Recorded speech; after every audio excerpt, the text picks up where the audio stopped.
순교자 나는 함께 걸어가며 지나간 이를 속삭입니다.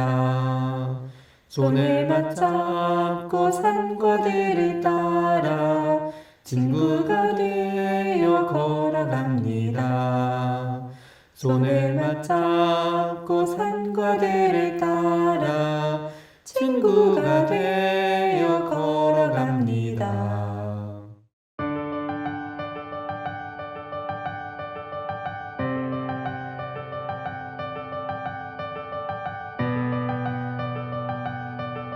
하나, 둘, 셋. 네, 안녕하십니까. 저희는 지금 순교자와 나는, 오늘 또 브이로그 편이죠. 그래요? 네, 네. 순교자와 나는 브이로그 편 제주 조천성당에 와 있습니다. 선생님, 저희가 왜 여기 나와 있는 거죠? 저희 이 먼 곳까지, 이 제주도까지 온 이유는 바로 제주도의 천주교 신앙을 찾아보기 위해서죠. 아, 그렇습니까? 제주도의 신자 하면 누가 생각나세요? 물론 김기량 펠릭스가 있겠죠. 그렇죠. 네. 김기량 펠릭스 베드로. 네. 김기량 펠릭스 네, 베드로. 바로 제주도의 첫 번째 신자이자 또 첫 번째 순교자인 김기량 펠릭스 베드로의 그 발자취를 우리가 오늘 한번 따라가 보려고 해요. 아, 네. 그래서 그럼 여기서부터 어떻게 출발을 해서 어디까지 가는 뭐 코스가 있는 겁니까? 그렇죠. 이 조천성당에서 출발을 하게 되는데 음흠. 이 제주도 그 천주교 순례길에 보면은 음흠. 여러 가지 길들이 있어요. 네네. 그 가운데 오늘 우리는 김기량 길을 이제 걸어보려고 합니다. 좋습니다. 그럼 오늘 저희와 함께 브이로그 네. 김기량 펠릭스 길을 한번 걸어보실까요? 자, 한번 가보실까요? 렛츠 고! 네, 저희는 지금 조천성당을 출발해서 김기량 길을 걸어볼 예정입니다. 네. 걸어가면서 중간중간에 김기량 펠릭스, 베드로 펠릭스에 대해서 알아보기도 하고요. 이런저런 이야기 나누면서 한번 가볼 건데요. 선생님 뭐 가실 준비 되셨습니까? 네. 네, 그러면 우리 여기 가시죠. 옆에 지도가 있는데 지도 한번 보여주고 출발을 해볼까요? 네. 맨 왼쪽에 보시면 조천성당 시작이라고 되어 있죠. 거기서부터 출발해서 연북정, 황해상성, 신흥포구, 합덕포구, 소호봉 지나서 김기량 펠릭스 베드로 순교 현영비까지 걸어갈 예정입니다. 총 길이는 전체 길이는 한 8.9km 정도 되는 건데요. 시간은 한 3시간 정도를 예상하고 있는데 얼마나 걸릴지는 잘 모르겠습니다. 한번 출발해 보도록 할게요.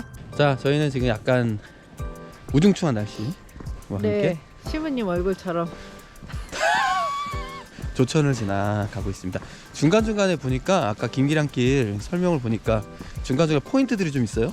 그 네. 포인트들에서는 조금 쉬면서라도 이야기를 좀 나누고 주변의 그렇죠. 어떤 경관들을 좀 보여드리기도 하고. 지금 여기서부터 음. 그 조천 포구까지는 네. 이제 우리가 그냥 쭉 가면서 사실 그 중간에 뭐 이 포인트가 뭐 비석거리라든가 연북정이 있지만 조천 포구까지는 일단은 쭉 가면서 네. 조천 포구에서 네.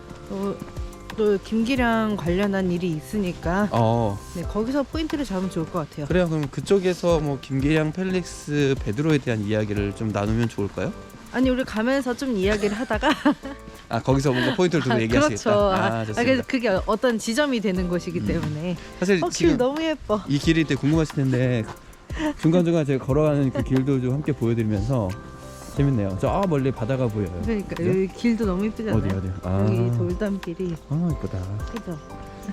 모이서 얼굴 영혼이 같네요. 예쁘다 하는데 신부님 별로 영혼이 없네요. 네. 감정을 좀 담아 보세요. 저희가 순교자 나는 이 브이로그는 또 처음이죠. 오랜만이죠. 처음이죠, 거의. 아니죠, 처음에 처음에. 그 아, 순례길 걸었을 때. 그거는 약간 술래길이고 이렇게 아예 작정하고 브이로그는 처음 하는데요. 그렇죠. 작정했구나 오늘. 네, 아예 작정했습니다. 작정하면서 걸어가고 있는데 네. 중요한 코스는 저런 표시가 있어요. 이 김기량길. 이런 표시. 네. 그러니까 제주도에 오면은 네. 이러한 천주교 순례길 표시들이 있습니다. 그럼 표시만 따라가면 되겠네요. 네네네. 그 길들을 저 표시를 보고 가면 돼요. 좋습니다. 그럴게요. 사실 저희가 또 다음에 여러분들과 함께 걷기 위한 준비 그렇죠. 과정이기도 하니까 네. 이런 코스들이 중요한 코스들. 여기서 길을 건너야 된다. 네. 이런 것도 좀 알려드리고. 자, 은하 헤어 보이시죠? 옆에 보시면은 표시가 있고요. 있습니다. 예. 요 골목길이 너무 예쁘더라고요. 저번에 한번 와봤는데. 선생님 와보셨나봐요? 한번 여기서 이제 네, 들고 있는 게. 이쪽인가? 자, 이렇게 헷갈릴 수가 있습니다. 마크 표시. 이 마크가 저쪽으로 그렇지. 향하네요. 잠시만요. 이쪽이죠. 자, 잠시만요. 방금 선생님 헷갈리셨잖아요. 요 마크만 보시면 따라오시면 되겠습니다. 잘 안내 좀 해주세요. 좀 잘 잡고. 그때 답 써주면 하시지 그랬어요. 왔을 때. 아, 그때 이제 낚시하느라고. 아 정말. 그래서 뭐 잡았어요? 그게 못 잡히더라고. 잡았죠? 아니, 잡히더라고요. 잡히니까 너무 재밌어. 그래서 오늘 개가지 있네요. 개가지죠. 오늘 그게 그 심지어는 낚싯대 하나에 9,800원에 낚싯대 하나에 9,800원을 빌려줘요. 오 그러니까 없어도 되고 그 요령이 필요 없어. 그렇구나. 포구에 수영이 원하시면 같이 가면 진짜 재밌거든요. 김기량 순교자 이야기 해야죠. 자, 앞에 보이시는 저 넓은 길이 너무 예쁘죠? 너무 예뻐요. 이 진짜 같이 오면 진짜 너무 좋을 것 같아요. 우리 북동이 여러분들 함께. 오른쪽이야. 저기 표시가 되어 있군요.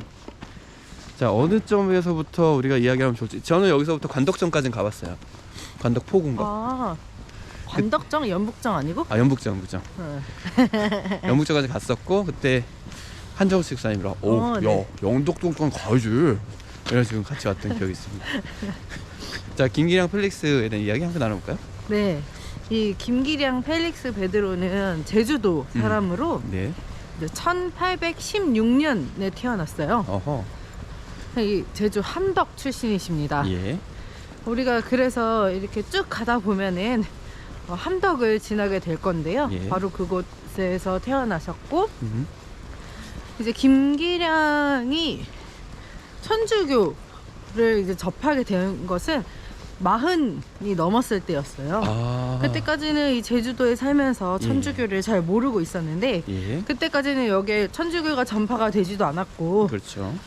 그런데 이제 김기량이 뭘 하는 사람이었냐면은 이제 배를 타고 나가서 장사를 하는 그런 무역을 하는 그런 중인이었어요. 무역 네네. 중인. 그러니까 네. 뭐 배를 타고 나가서 고기를 잡는 사람은 아니었군요. 네네. 물건을 이제 육지에 가서 팔거나 그런 무역을 하던 사람이었는데요. 예.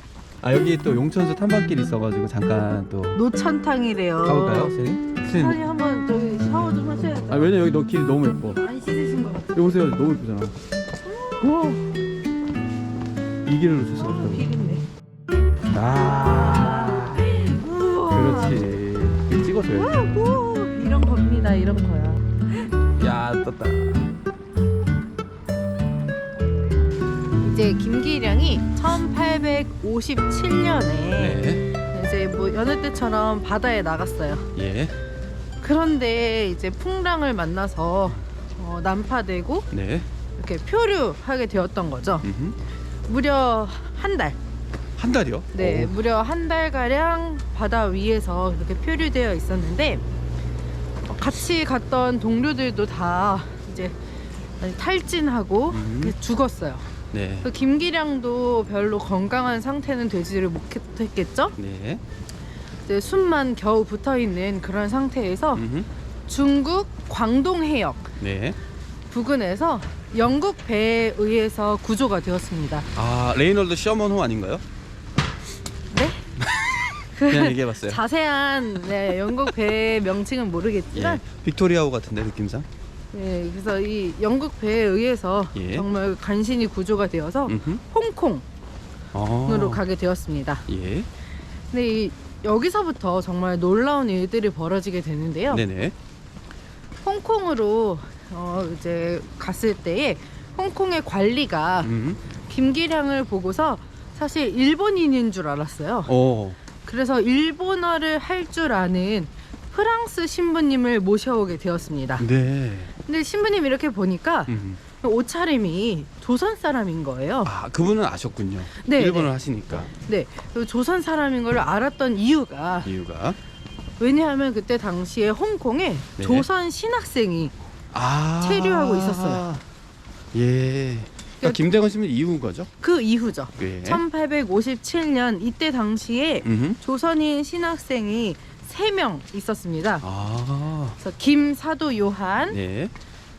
임빈첸시오, 네. 그리고 이제 이만돌 바울리노 아, 그렇군요. 이렇게 세 사람이 예. 페낭 신학교에서 신학 공부를 하고 있었어요. 페낭이라면 말레이시아 페낭이잖아요. 네, 네. 근데 이 이만돌 바울리노 신학생이 예. 건강상의 이유로 홍콩에 있는 아. 파리예방정교회 극동 대표부에서 네네네. 요양을 하고 있었던 거예요. 아. 그래서 이 김기량이 조선 사람인 걸 알아볼 수가 있었고, 네. 이 신부님이 이제 이만돌 바울리노를 음흠. 소개시켜 준 거예요. 두 좋- 사람을 예. 만나게 한 거죠. 좋습니다. 사실은 김기량에게 있어서 네네. 이게 얼마나 기적 같은 일이에요. 그렇죠. 사실 그 바다에서 한 달 동안 표류가 되면서 음흠. 곧 죽을 것 같았고 음흠. 또 정말 죽을 뻔했죠. 동료들은 다 죽었고 음흠. 그 상황에서 구조된 것도 너무나 기적 같은데 그 먼 낯선 땅 홍콩에서 생각지도 못하게 조선 사람을 만난 거잖아요. 그렇죠. 그 당시에 그럴 만한 일은 정말로 기적 같은 일이었죠. 그래서 김기량이 정말 얼마나 감격스러웠는지 음흠. 당시 극동대표부의 부대표였던 루세이유 신부님이 이제 기록을 남겼는데 편지 서한에 남겼는데 네네. 김기량이 거의 미칠 듯이 좋아했다. 미쳐 날뛰었. 네, 정말 미친 오. 사람처럼 좋아했다는 거예요. 네네. 얼마나 이 감격스럽고 음흠. 내가 정말 살았구나라는 걸 느꼈을 거예요. 사실 말도 안 통하는 그렇죠. 타국 땅에서 조선 사람을 만나서 음흠. 모든 소통이 그 사람을 통해 가능해지니까. 그리고 이제 루세이유 신부님도 그리고 그 극동 대표부의 신부님들 그리고 조선인 신학생도 그렇고 모든 사람이 이 모든 것이 무엇인가 하느님의 섭리처럼 느껴졌다. 정말 하느님의 섭리죠. 하느님의 섭리였다면 제가 지금 예상해 보건데 김기량의 세례와도 연관되지 않았을까 싶습니다. 그렇죠. 당연히 사실 신부님 같으면은 네네네. 정말 아무 말도 안 통하는 음흠. 그런 낯선 땅에 홀로 정말 죽다 살아나서 떨어졌을 때 사실 저는 프랑스의 경험이 있잖아요. 그게 사실은 갔는데 네. 프랑스어로 가르치는 거예요. 그러니까 말이 하나도 안 통하는 상황을 전 그쵸. 알아요. 어떤 상황인지. 근데 그 상황에서 한국 사람을 만났다? 이거는 말도 안 되고. 한 그쵸. 번은 또 저랑 거기서 이제 제가 어느 정도 익숙해졌을 때 그 북카페가 있는데 네. 거기서 한국인 이제 한글학교 선생님하고 대화를 하고 있었어요. 한국말로. 오, 네. 그랬더니 어떤 어머니께서 저희한테 오셔가지고 여기서 한국 사람을 만난다고 진짜 뛸 듯이 기뻐하셨거든요. 근데 그게 무슨 의미인지 알아요. 네. 대화가 하나도 안 통하는. 그쵸. 음흠. 심지어 정말 이 목숨이 달려있는 예. 그 상황에서 김기량이 느꼈을 아마 이 모든 신부님들 그 사람들이 느꼈던 하느님의 섭리처럼 음흠. 김기량도 그것을 느꼈을 것 같아요. 그렇죠. 나의 이 생명의 이 다시 새로운 시작에는 음흠. 하느님의 섭리가 있구나 라고 느꼈을 것 같아요. 예. 그래서 이제 그곳에서 김기량이 음흠. 이제 조선인 신학생 이 바울리노에게 천주교 교리를 배우게 되었습니다. 그러면서 김기량은 정말 열심히 교리를 배웠고 음흠. 마음이 그곳에 많이 끌리게 되었다고 해요. 오. 신앙도 그만큼 더 예. 깊어지게 되었죠. 김기량으로서는 사실 체험이 있으니까 그렇죠. 이 정말 나를 죽음에서 일으켜 주신 분이 음흠. 바로 하느님이시구나 라는 것을 더 깊이 깨달았을 거예요. 멋있는 말이에요. 나를 죽음에서 일으켜 주신 분이 하나님이셨다. 그렇죠. 네, 우리 시편 기도에도 있잖아요. 예, 맞습니다. 그렇게 해서 요 길이 약간 헷갈릴 수가 있겠어요, 선생님. 그죠?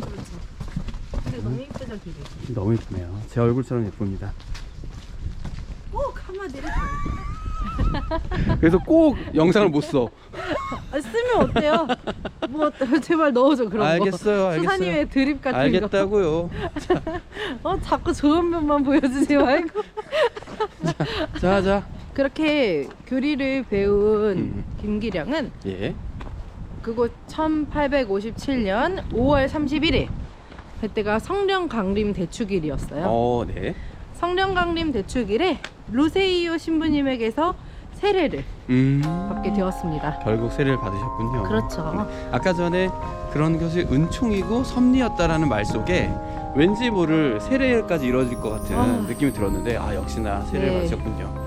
네. 정말 특별한 하느님의 체험을 통해서 이분이 세례를 받게 되었는데 네. 루세이유 신부님은 김기량이 제주의 사도가 되라는 의미와 또 행운의 의미로 펠릭스 베드로를 세례명으로 지어줬습니다. 약간 여기서 보통 우리가 펠릭스면 펠릭스, 네. 베드로면 베드로인데 두 가지 의미를 합쳐서 그렇게 지어주셨는 거예요? 사실 이 행운이라는 뜻은 말하자면 하느님의 은총인 거죠. 그렇죠.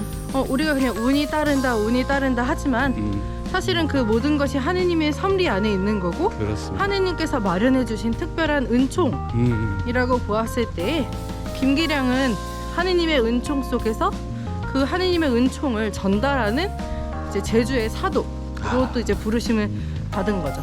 그렇군요. 아, 그래서 펠릭스 베드로. 네. 네, 알겠습니다.